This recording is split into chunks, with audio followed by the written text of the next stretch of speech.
नमामीशमीशानि निर्वाणरूपं निर्गुण्यापकं ब्रह्मवेदस्वरूपम्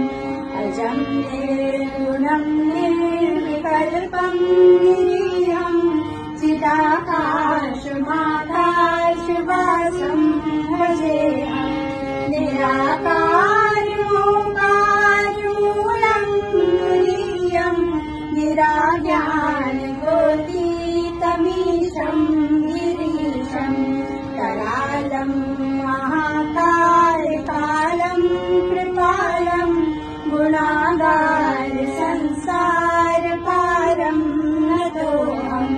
तुषाराद्रिसङ्काशगौरं गम्भीरं मनोभूतकोटिप्रभाश्री शरीरम् असरन्वालिकल्लालिनीलारुगङ्गा लसद्बालबालेन्दुकण्ठे भुजङ्गा चलत्कुण्डलं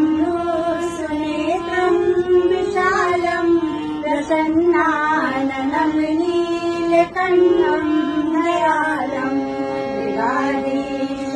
मृगाधीशचरणाम्बरं गुण्डमालं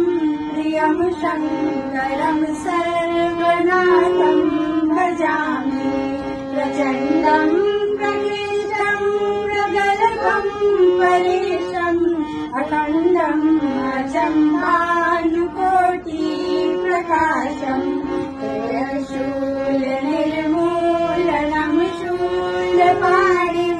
भजेऽहं भवानी पतिङ्गावगम्यम्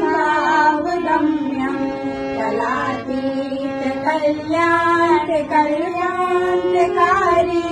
सदा सज्जनानन्ददाता पुरारी चिदानन्दसन्दोमोहावहारी प्रसीद प्रसीद प्रभो मन्मथारी दयावदुमानात् पादारविन्दं भजन्ति अलोके